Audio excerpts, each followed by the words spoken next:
Hi, I'm Sophie. I'm the marketing manager here at Vision Cruise, and we are on today on actually Cunard's ship, Queen Victoria, and I'm joined by Savannah, who works for Cunard. Hi. And we're going to talk all things Cunard. To start off, would you like to tell us a little bit about yourself? I'm Savannah from Cunard, obviously. I've worked officially for under Carnival for about 5 years, with this brand about 3 years. And it's just a beautiful brand. I just feel so privileged to be part of such a renowned brand that's got such a large history. And I just feel special every time I come on. So it's a real pleasure. I have always worked in cruise. So I've always been cruise deputy, cruise product manager. So very similar to yourself. And it is just a pleasure to actually get the likes of Vision Cruise agents on board to experience the product. It's one of the highlights of my job. So, Savannah, could you tell us some of the main points that customers get included when they book a Cunard cruise? Yeah, so I've noticed like a lot of cruise lines have taken certain things away, but we have something called White Star Service. It kind of keeps everything included that we've been going for over 185 years. It's part of our White Star line. So things like, you know, the little chocolates on your pillows and getting your turn down service, your bed's made.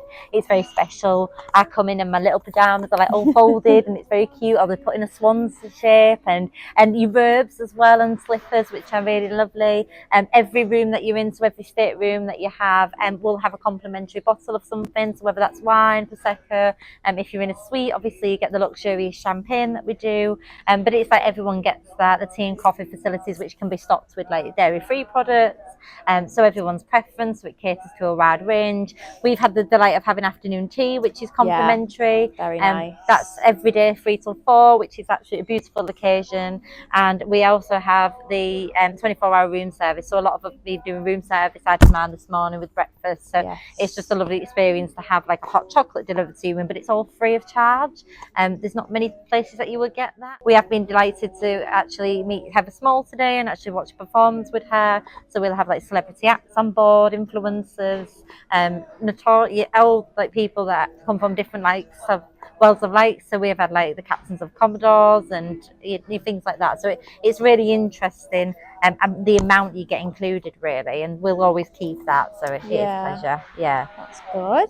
I definitely think that there's a misconception about Cunard, you know, being this really posh, formal, probably for the older people. From me being on board the past couple of days, it's definitely not that. There's not like the class things that people have anymore.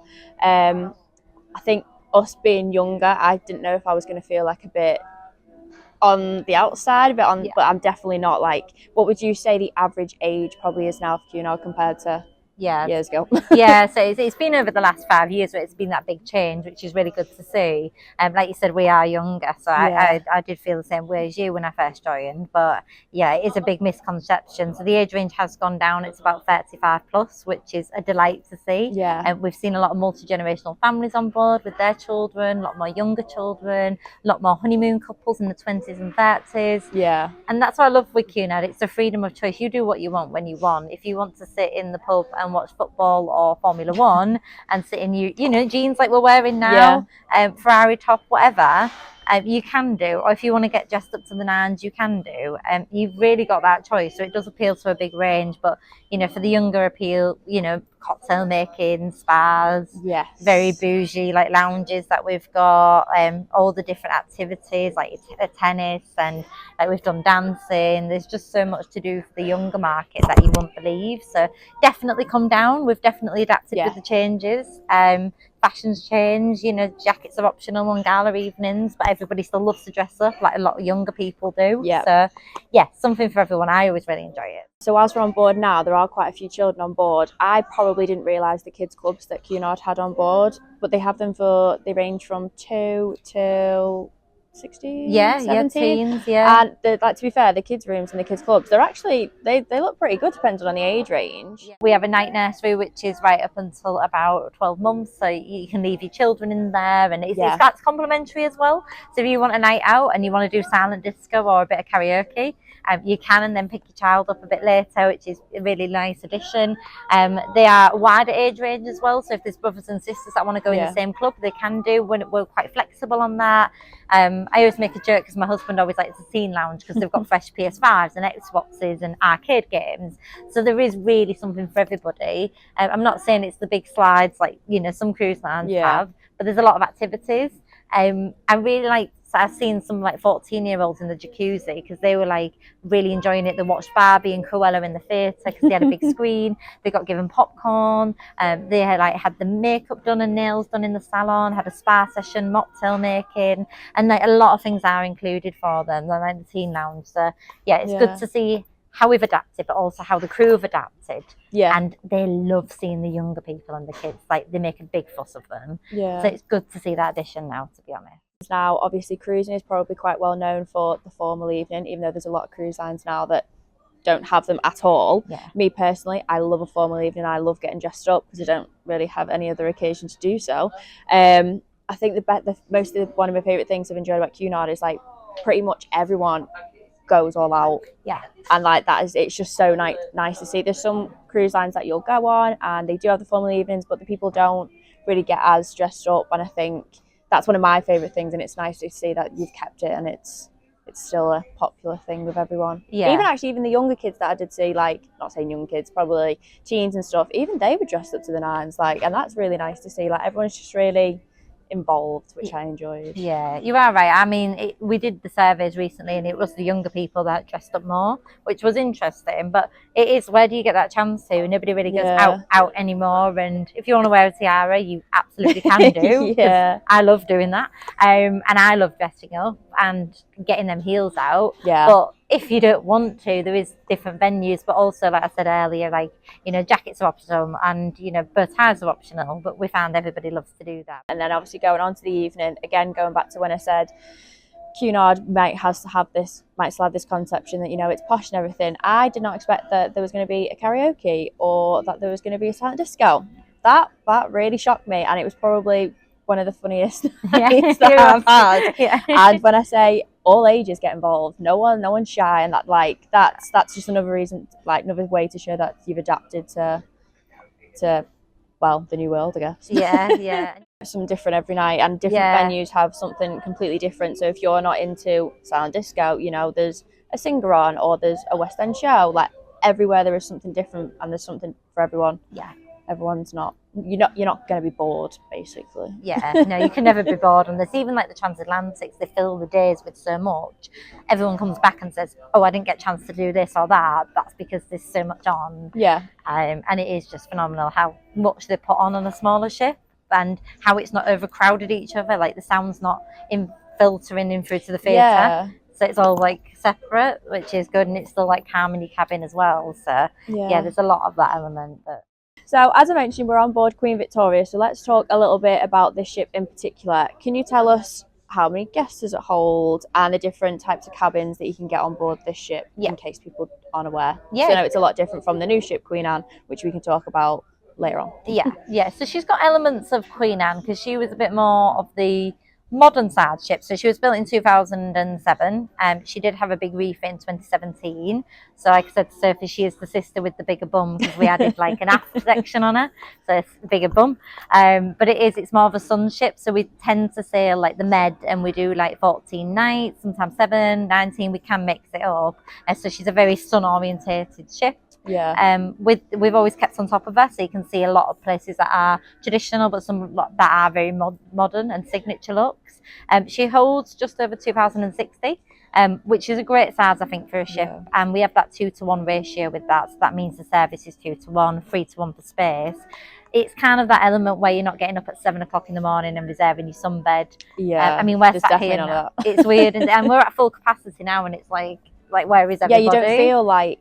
It doesn't feel like it's completely full. Like, where is everyone? Yeah, where is everyone? I'll be like in the gym, or like running around the track, or in the pool, and I'll be like, where is everybody? This is at full capacity. But it's nice, because even in the main dining, when we've been sat there, you can't tell at all. No, it's just when you're feeding how many people. Like, it doesn't feel like you're not waiting like long for your meals. No, you're never queuing either, which I really love. Like, you get served really quickly when you're getting a drink. They remember your order, which is really personal. Like, I always ask for a Shirley Temple, which is quite a unique drink. It's not something everybody asks for, but it's something I discovered when I went abroad. But they knew exactly what it was and how to do it, and then they asked me again if I wanted a Shirley Temple. So it's that remembrance and that service. So Queen Victoria feels very homely in that sense, because she's a smaller ship. What I love with her, we've just been to Amsterdam. she could get right into Amsterdam. So we got off. Yeah, we were literally in the walked centre. into the centre. You didn't have to get like an hour's transfer or anything. It was so easy. So, and I think that's the way that the smaller ships, but in a bigger feel with all the venues on board, is the way forward for ships like getting in. You don't have to tender, and that's what everybody loves with Queen Victoria, the space and the sheer capacity and where she can get to is just absolutely phenomenal. Yeah, no, she's a really nice ship. She's traditional, but then she's also got a bit of modern in. Yeah. So it's like the perfect blend. Yeah. Obviously, she is like a lot of cruise ships. She has your standard, inside, outside balcony cabins. Yeah. Then you also have the upgrade to go up to a club balcony, where it's the same size, but then you get extra benefits, like you've got your own restaurant. Yeah, it feels a bit more of an intimate. A lot of people book them for like honeymoon special occasions. I've done them a few times and I really like it. So it is slightly a bit bigger. They are in a better location on the ship. Some people like more midships locations, so they are. They're not always that more expensive than a balcony. So I always say it's the middle ground. So if you can't quite afford a suite, but you can afford a balcony but want that bit of an upgrade, that's the middle ground, which is good because many cruise lines don't do that. So it's like a mini suite in a way. That's how other cruise lines advertise them. But you do get a really intimate dining venue, which is really modern as well. But they'll come tableside and, prepare a Caesar salad how you like it, prepare your spaghetti bolognese and your pasta how you like it. And it just feels like a really intimate occasion. So a lot of people just book it for the extra restaurant more than the actual balcony. But it is a special occasion, if I'm honest. We could fit more on our ships. We slash the capacity, so we make the insides bigger. So the wardrobe space is bigger, the inside, but they'll be the same as the balcony. So this is the same square footage. Yeah, you've just got the added extra of the balcony. So nobody feels like they're getting lost out. So it doesn't feel like that class system because you're actually getting that same square footage. That's good. When the ocean views are not them little potholes, they're always picture windows, so you can actually see out. And then you've obviously got the balconies we've got, which is a pleasure, and they're very big. Can sleep 4, which is great, really easy to accommodate for. Then the club balconies, and then we move on to the suites. So we do have a princess and a queen's. You do get your own butler with a queen's, so it is really going up all to the nines. But it is the same as every other cruise line. Please don't feel like it's a formal system. No, it's definitely not. No, because you'll see that some of the suites people, although they've got their own dining, if they've got friends and family, they can all dine in the suites together, or they can actually dine in the main restaurant. So they've got that option to dine together in the main restaurant. And you can go to the suites and have a look round, because it does give you the chance to think, oh, I might do this for next time, especially if it's a special occasion. So we'd give that chance. So nothing's cornered off. Like, you can go there. You're not going to be told that you can't come in. No, but it is just the epitome of luxury and a home away from home. You do get your own kitchen facilities, your own dining room, your own separate room, so bigger space ultimately, and just such a wonderful occasion. That dining is just phenomenal. The grills lounge, the early disembarkation, the access, so all the perks is it's a bonus, definitely. But even if you don't upgrade to that, like, we're just in a standard balcony, and I can say everything so far has been amazing. The food, the service, the check-in was so easy. It literally took me about 15 minutes to get on. There was no marder with it. There is also the speciality on board, the Verandah, which is a steakhouse, which I have to say was one of the nicest steaks I think I've ever had. They obviously also do the seafood and the vegetarian option, but it's not as expensive as you would think. It is how much to go in? So if you pre-book it, it's $49, which I know we both live like Manchester way. So we're very used to expensive towns. So going to a Miller and Carter, you'd probably rack up a bill for about £100. Alchemist, you'd probably pay for a cocktail of about £18, whereas on board they're about $8. So and the food was phenomenal. So for that surcharge, you get in a starter, which by the way was massive, and then you have a choice of steaks or seafood or just chicken or vegetable if you wanted that, and then they had a dessert as well. So when you compare it to restaurants, for example, in Manchester, it's really quite cheap. You can't complain about it. And you wanted that cheesecake. So the cheesecake was the nicest cheesecake I've ever had in my life. Wow. I was very full after. I had to go straight to bed, but So just quickly, let's have a quick mention about your brand new ship, Queen Anne. Could you tell us just some quick facts about her? Yeah, so very exciting. We haven't had a ship in 14 years. So it's kind of a big deal for us. Yeah, it is. other cruise lines are like, oh yeah, we'll launch another one. We're like, wow, this is a big deal. So it has been a stressful year. I've probably got more lands than I should have, but it was worth it in the end. She's absolutely beautiful. She is just the same layout really as these ships, but just a little bit bigger.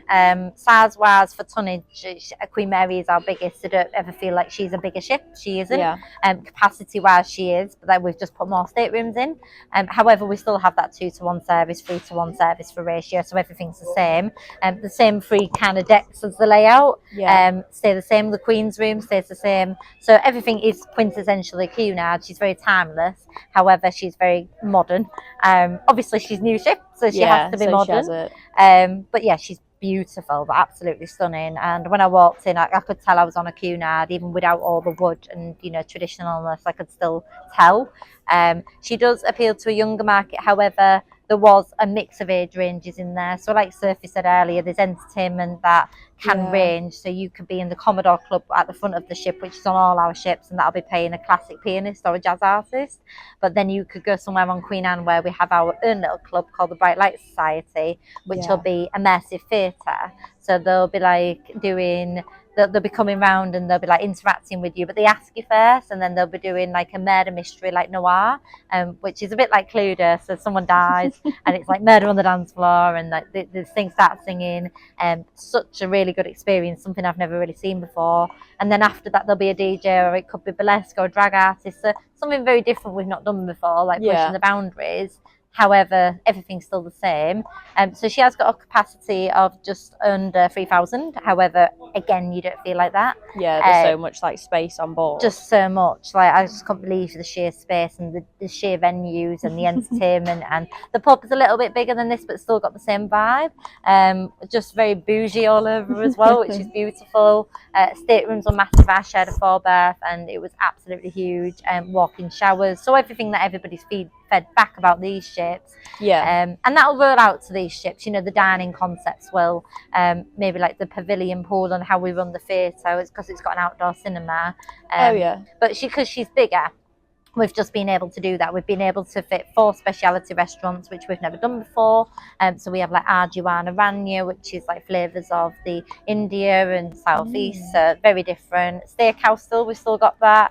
And then we've got Tremonto for the Med, which is predominantly what she does for her itineraries. Bigger kids clubs as well. Just everything's a bit bigger. A lot on the wellness and fitness. We've got like big wellness pavilion and retreat, but a lot of them are included. So we have like a health and wellness bar, and that's included. So same kind of concept, everything's quite included, right? Yeah, it's quite good. I hardly spent anything. Like for the 5 nights I went on, and I was really shocked. I was like, wow, didn't really spend anything. So it is really lovely. Still a beautiful spa, but the same as here. So everything kept the same, just a bit more modern, but has something for everybody. But is really appealing to a new market, which is good to see, because the price values have been reduced, which is lovely. They are really good value, to be fair. Just not too low, but like just right, but to welcome a newcomer market, which is great. So that's all for today. So I hope you've learned a little bit more about Cunard, but make sure you keep an eye out for the other videos that I'll be posting, which will show a full tour of the ship and also things what you can do if you spend a day on board Cunard. And then hopefully that will change your mind and you'll be booking your next one with them. Thank you. Thank you.